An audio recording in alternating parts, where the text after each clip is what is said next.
അപ്പോൾ എല്ലാവർക്കും പുതിയൊരു വീഡിയോയിലേക്ക് സ്വാഗതം. അപ്പോൾ ഇന്ന് പറയാൻ പോകുന്നതും പോക്കോ M2 Pro ഈ ഒരു മൊബൈൽ ഫോണിനെ കുറിച്ച് തന്നെയാണ്. അതിന് കാരണം ഞാൻ കഴിഞ്ഞ വീഡിയോയിൽ ചെയ്തിരുന്നു, ഈ ഒരു മൊബൈൽ ഫോണിൻ്റെ ഹീറ്റിംഗ് ഇഷ്യൂവിനെ കുറിച്ചിട്ട് ഒരു വീഡിയോ ചെയ്തിരുന്നു.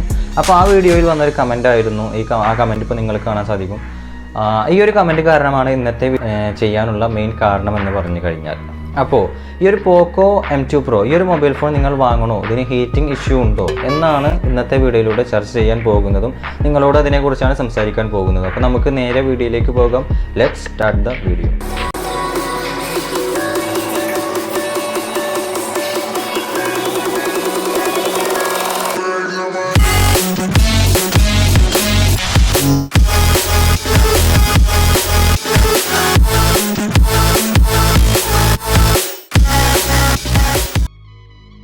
അപ്പോൾ ഇതാണ് നമ്മുടെ മൊബൈൽ ഫോൺ പോക്കോ M2 Pro. അപ്പോൾ ഈ ഒരു മൊബൈൽ ഫോണിൻ്റെ അൺബോക്സിങ് വീഡിയോ ഞാൻ ചെയ്തിട്ടുണ്ട്. അപ്പോൾ അതിൻ്റെ ലിങ്ക് ഞാൻ ഡിസ്ക്രിപ്ഷൻ ബോക്സിൽ കൊടുക്കാം. അപ്പോൾ ഈ ഒരു മൊബൈൽ ഫോണിൻ്റെ ഹീറ്റിംഗ് ഇഷ്യൂവിനെ കുറിച്ചിട്ടാണ് നമ്മൾ ഇതുവരെ സംസാരിച്ചിരുന്നത്.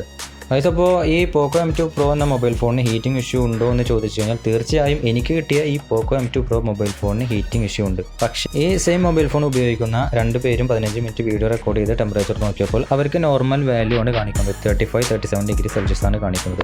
അപ്പോൾ എനിക്ക് കിട്ടിയ മൊബൈൽ ഫോണിനാണ് പ്രശ്നം. അപ്പോൾ ഞാൻ റീപ്ലേസ് ചെയ്ത സ്ക്രീൻഷോട്ടാണ് ഇപ്പോൾ നിങ്ങൾ കണ്ടുകൊണ്ടിരിക്കുന്നത്. അവർ ടെക്നീഷ്യനൊക്കെ വന്നിട്ട് ചെക്ക് ചെയ്തു, എന്നിട്ടും നോർമൽ ടെമ്പറേച്ചർ ആണെന്നൊക്കെ പറയുന്നത്. അപ്പോൾ എനിക്ക് കൂടുതലായി ഫീൽ ചെയ്യുന്നത് ക്യാമറ ബമ്പിൻ്റെ റൈറ്റ് സൈഡും ലെഫ്റ്റ് സൈഡുമാണ്. അപ്പോൾ ഫൈനലി പറയാനുള്ളത്, ഈ പോക്കോ M2 Pro മൊബൈൽ വാങ്ങിക്കാൻ ആഗ്രഹിക്കുന്നവർ നിർബന്ധമായും വേറെ ചോയ്സിലേക്ക് മാറണ്ട, ഈ ഒരു മൊബൈൽ ഫോൺ തന്നെ വാങ്ങിക്കുക. കാരണം ഈ ഒരു സ്പെസിഫിക്കേഷൻസും മറ്റും നമുക്ക് ഇത്ര പെർഫെക്റ്റ് ആയിട്ട് വേറൊരു മൊബൈലിലും അവൈലബിൾ അല്ല. അപ്പോൾ 15,000 റുപ്പീസിന് ഈ ഒരു മൊബൈൽ ഫോൺ വാങ്ങിക്കുന്നത് വാല്യൂ ഫോർ മണി തന്നെയാണ്. കാരണം എനിക്ക് കിട്ടിയ ഈ ഒരു മൊബൈൽ ഫോണിന് മാത്രമാണ് ഈ ഒരു ഹീറ്റിംഗ് ഇഷ്യൂ കണ്ടിട്ടുള്ളത്. അപ്പോൾ എന്തെങ്കിലും മാനുഫാക്ചറിങ് ഡിഫക്റ്റ് ആയിരിക്കാനാണ് സാധ്യത.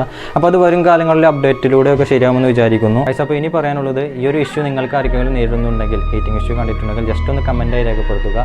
ഈ പോക്കോ M2 Proൻ്റെ ഒരു ക്യാമറ റിവ്യൂ മാത്രമാണ് പെൻഡിങ് ആയിട്ടുള്ളത്. അപ്പോൾ ആ ഒരു വീഡിയോ ഞാൻ എത്രയും പെട്ടെന്ന് ഈ ഒരു ചാനൽ തന്നെ അപ്ലോഡ് ചെയ്യുന്നതായിരിക്കും. അപ്പോൾ ഇനി അടുത്ത വീഡിയോയിൽ കാണാം. അപ്പോൾ അതുവരെ thanks for watching my video. Signing out.